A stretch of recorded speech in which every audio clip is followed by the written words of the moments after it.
Banyak situs sejarah di Indonesia yang diketemukan, namun belum terungkap secara keseluruhan. Karena keterbatasan data primer sejarah, akhir-akhir ini juga banyak situs yang mulai bermunculan namun tetap menjadi misteri.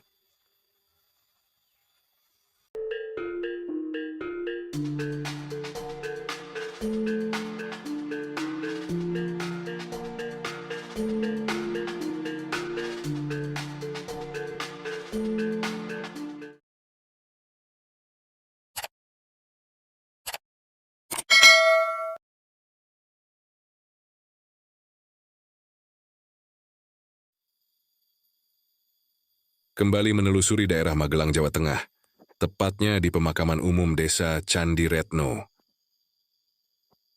Desa ini kaya akan peninggalan arkeologi yang tersebar di wilayah Desa Candi Retno. Namun temuan di desa ini sebagian besar adalah temuan komponen bangunan era masa klasik yang berbahan bata merah. Begitu pula dengan situs ini, temuan di sini adalah bata kuno yang tersebar di area makam.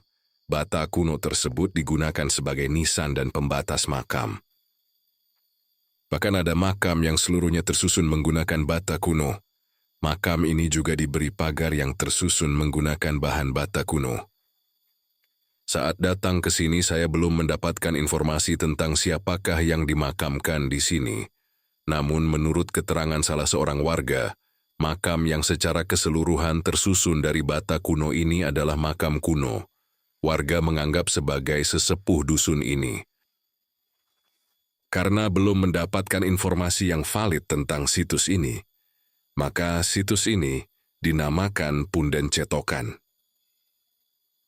Ukuran bata kuno di sini rata-rata memiliki dimensi panjang sekitar 39 sampai 42 cm, lebar 22 sampai 28 cm, dan ketebalan hanya 8 sampai 10 cm. Ukuran bata kuno ini identik dengan ukuran bata kuno di era Kerajaan Mataram kuno. Hal ini menjadi salah satu bukti bahwa bata kuno tidak hanya di era Kerajaan Majapahit saja, bahkan ada yang jauh lebih tua dari Kerajaan Majapahit. Untuk pemasangan bata di masa itu tidak menggunakan semen, melainkan digosokkan hingga presisi menggunakan teknik gosok atau sistem pelupuh, dan diperkuat dengan perekat organik, seperti getah tumbuhan. Di situs ini juga masih banyak bata kuno yang masih tertutup tanah, diduga masih ada struktur yang masih utuh. Diperkuat lagi keterangan seorang penggali makam, saat menggali makam pernah menemukan tatanan bata yang masih bagus dan rapi. Kenapa situs-situs di Desa Candi Retno rata-rata dibangun menggunakan bahan bata merah, padahal ketersediaan batu andesit di Magelang melimpah, dan banyak temuan situs-situs candi di Magelang yang tersusun dari batu andesit? Pemilihan bata merah dibandingkan andesit, meskipun batu andesit melimpah, di lokasi biasanya didasarkan pada 3 alasan utama antara lain.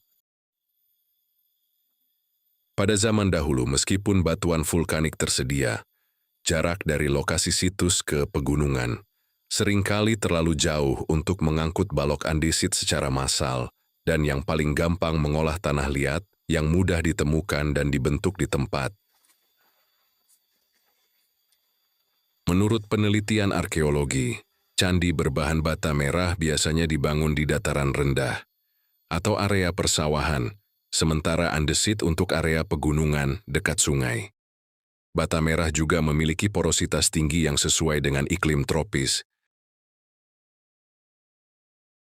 Pembuatan struktur dengan bata merah adalah bukti penguasaan teknologi pembakaran tanah liat dan pencetakan presisi oleh nenek moyang, seperti pada masa Kerajaan Majapahit dan Mataram kuno. Karena minimnya data, yaitu belum ditemukannya bukti tertulis dan temuan di sini hanya bata kuno saja, maka sangat susah untuk mengetahui bangunan apa dulunya yang pernah berdiri di sini.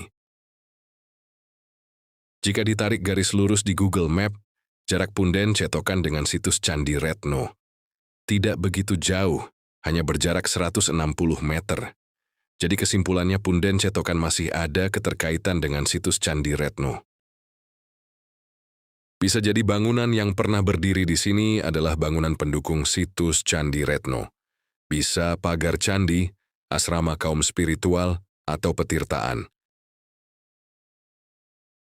Mungkin pada zamannya situs Candi Retno memiliki area yang sangat luas, tidak seperti kondisi saat ini, yang sudah padat menjadi perkampungan.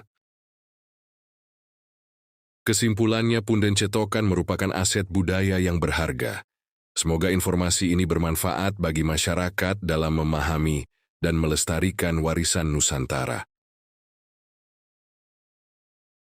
Terima kasih telah mengikuti channel ini dan menyimak video ini hingga akhir video. Sampai berjumpa kembali di episode selanjutnya.